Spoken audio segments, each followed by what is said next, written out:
오늘의 말씀. 여호와께서 그가 보려고 돌이켜오는 것을 보신지라 하나님이 떨기나무 가운데서 그를 불러 이르시되 모세야 모세야 하시매 그가 이르되 내가 여기 있나이다.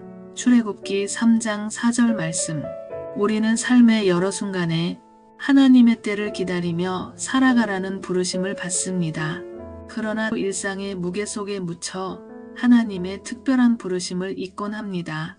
모세의 인생은 우리에게 하나님의 타이밍을 신뢰하며 순종하는 삶의 본보기를 제시합니다. 모세는 애굽의 압제 속에서 태어나 애굽 왕실의 품에서 왕자로 성장했지만 자신이 히브리인임을 잊지 않았습니다.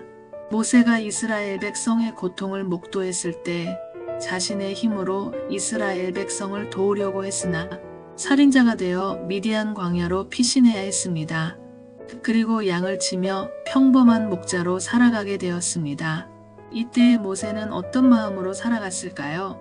모세는 권력자였던 애굽 왕자에서 도망자 그리고 평범한 사람인 목자로 급격한 신분 변화를 겪으면서 자신의 존재의 의미를 다시 정의해야 했습니다.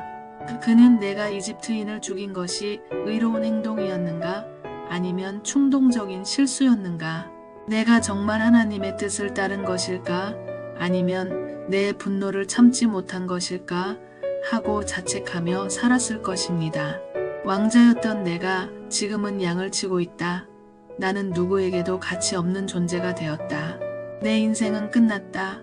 하나님은 나를 버리셨다. 이런 상실감으로 힘든 세월을 보냈을 것입니다. 하지만 모세의 광야 생활은 단순한 절망의 시간이 아니었습니다. 평범한 생활 속에도 하나님은 놀라운 역사의 씨앗을 심으셨습니다. 심리학적으로 극심한 고통을 겪은 후 사람들은 더 깊은 통찰과 영적 성숙을 경험할 수 있습니다. 모세의 경우 왕자 시절의 교만과 자기중심적인 사고방식이 광야의 시련 속에서 깎여나가고 하나님 앞에서 겸손해지는 과정을 거쳤을 것입니다.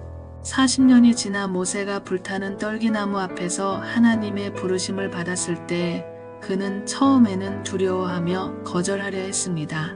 하지만 하나님은 그의 연약함과 과거의 실수를 넘어 새로운 사명을 주셨습니다. 자신의 능력이 아니라 하나님의 능력으로 이스라엘을 이끌어야 함을 배우게 된 것입니다.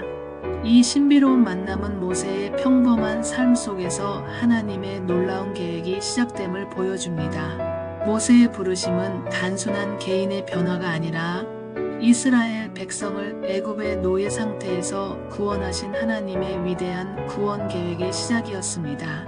하나님은 어두운 광야 속 불이 붙은 한 그루의 떨기나무를 통해 평범한 일상을 살아가던 모세를 찾아와 만나주셨던 것처럼 우리를 찾아오셔서 만나주십니다.